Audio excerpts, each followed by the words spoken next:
I sat in the CEO's office, my office now on the 50th floor of Mitchell Industries headquarters, watching through the floor-to-ceiling windows as my family arrived for their 9 a.m. meeting.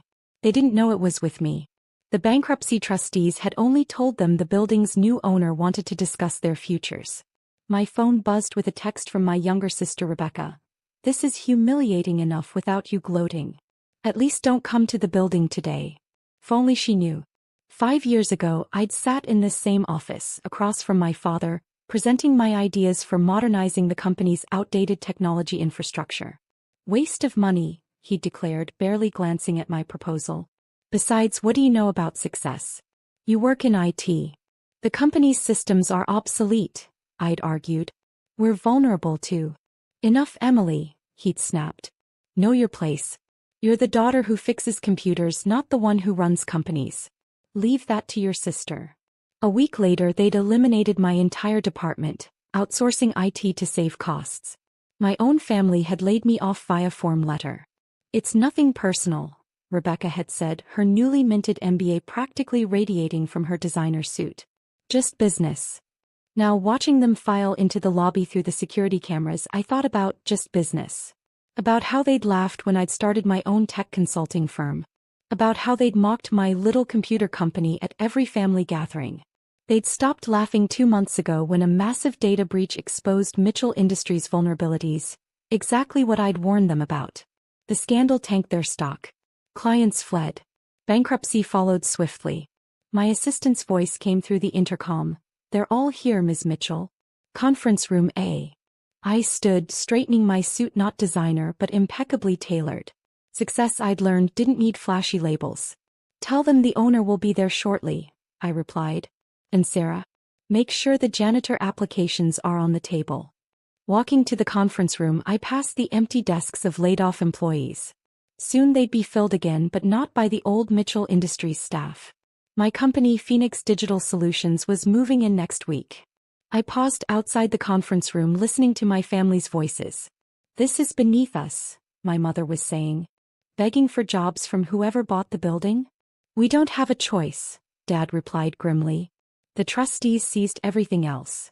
"At least Emily isn't here to see this," Rebecca added. "She'd probably love watching us squirm." I opened the door. The looks on their faces as I walked in, dressed in CEO attire, holding the building's ownership documents, were better than any revenge I could have scripted. "Actually," I smiled, sitting at the head of the table, "I wouldn't miss this for the world." Dad's face went pale. Mom's hand flew to her pearls. Rebecca looked like she might faint. "Welcome to the new Mitchell building," I said pleasantly, "soon to be Phoenix Digital's headquarters. I believe you're here about employment opportunities." I slid the applications across the table. "The position of janitor is open," I continued. "Among others. After all, what do I know about success? I just fix computers. Sometimes the best revenge isn't telling people you succeeded, it's letting them apply to work for your success." And I had a feeling this meeting was going to be very, very satisfying. The silence in the conference room was deafening. My father's face had moved from pale to red, his hands gripping the janitor application so tightly the paper crumpled. This is impossible," Rebecca sputtered. "You can't. We checked the buyer's identity." "Shell companies are useful things," I smiled. "Something you might have learned in that MBA program, if you'd paid attention to more than just your job title." Mom found her voice. "Emily, darling, surely we can discuss this as a family." "As a family?" I raised an eyebrow. "Like when you discussed laying me off. Or when you discussed removing me from the holiday card because an IT manager didn't fit the family image?" I opened my laptop, displaying Mitchell Industries' final quarterly reports. "Let's discuss the $142 million in losses from the data breach. The one I warned you about 5 years ago." Dad's jaw clenched.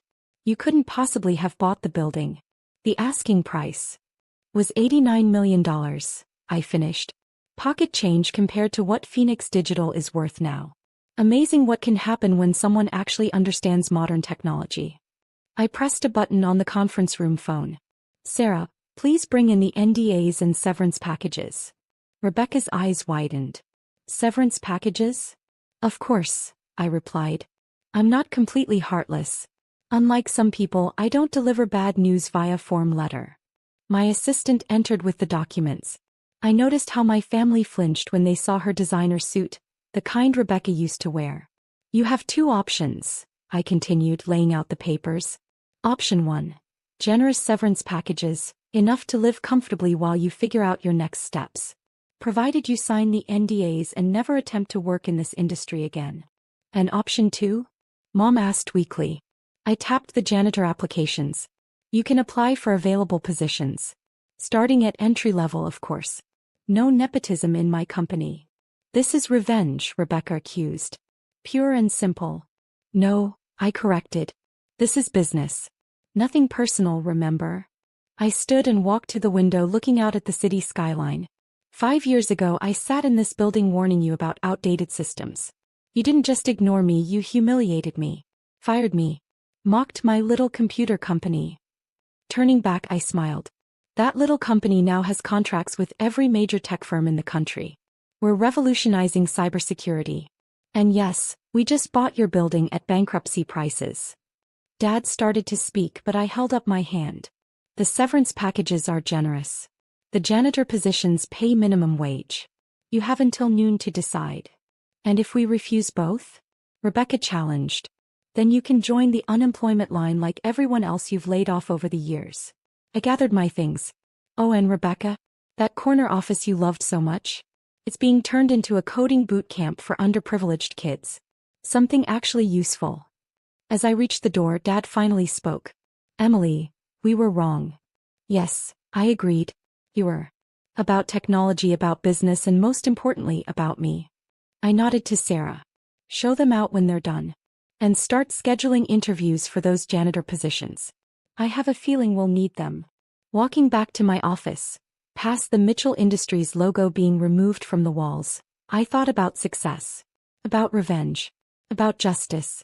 My phone buzzed with another text from Rebecca. You've made your point. Now help your family. I typed back, like you helped me? Check the severance packages. Unlike you, I understand the value of cleaning up old messes. Sometimes the best revenge isn't offering them janitor jobs. It's making them realize they're lucky to even have that option. And sometimes, success is the sweetest revenge of all. At exactly 11:59 a.m. my family filed back into my office. Sarah had texted me their reactions as they'd read through the packages, the shock at the severance amounts, the whispered arguments, the gradual acceptance of their new reality. We've made our decisions, Dad said stiffly, holding a stack of papers. I leaned back in my chair, his old chair, and waited. Mom stepped forward first, placing her signed severance agreement on my desk. I'm taking the package, she said quietly. And Emily, I'm sorry. For everything. I nodded, keeping my face neutral. One down. Rebecca went next, but she wasn't holding either the severance papers or the janitor application. Instead, she placed her MBA diploma on my desk. I want to learn, she said, her voice shaking. Actually learn, not just pretend I know everything. If that janitor position is still open, I'll take it. And maybe you could teach me what you know about technology. I studied my sister, really looked at her for the first time in years. Gone was the arrogant executive who'd helped push me out. In her place stood someone finally ready to earn her success. The position starts at 7 a.m., I said. Don't be late. Finally, only Dad remained. He stood there, clutching his papers, looking lost in the office he'd occupied for 30 years. The severance? I asked. He shook his head. No. And no to the janitor position. He took a deep breath. I want to show you something. He opened his briefcase and pulled out a folder, yellowed with age, the edges worn. Inside was my original proposal from 5 years ago, the one he'd dismissed without reading. I kept it, he said softly. Read it every night after the breach happened. Everything you predicted came true. Every solution you proposed could have saved us. He placed the folder on my desk. I'm not asking for a job or money. I'm asking for a chance to say what I should have said 5 years ago. You were right and I was wrong. And I'm proud of you. I picked up the old proposal, remembering the hours I'd spent preparing it, the hope I'd felt, the crushing disappointment of its rejection. The company's installing new security systems next week, I said finally. We could use an experienced consultant to help with the transition. Someone who knows the old system's weaknesses firsthand. Dad's eyes widened. You're offering me a job? I'm offering you a chance to learn from your mistakes, I corrected. Entry level. No special treatment. You'll report to the IT department, the one you eliminated. He nodded slowly. When do I start? Today, I smiled. The IT team is having lunch in the break room. I believe you owe them an apology before anything else. As my family left, Mom to start her new life, Rebecca to get her janitor's uniform, Dad to face the department he'd once dismissed, I looked around the office that now belonged to me. The Mitchell Industries logo was being replaced with Phoenix Digital's emblem, a phoenix rising from digital flames. Below it, our company motto: success isn't inherited, it's earned.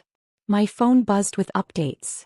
Our stock was up another 10%, 3 more major clients had signed on, and the coding bootcamp was already oversubscribed. I sent a company-wide email. Welcome to the new era, where everyone gets the chance to prove their worth, even those who once denied others the same opportunity. Sometimes the best revenge isn't just succeeding, it's teaching others how to earn their own success. And sometimes the greatest victory isn't in watching others fall, but in showing them a better way to rise.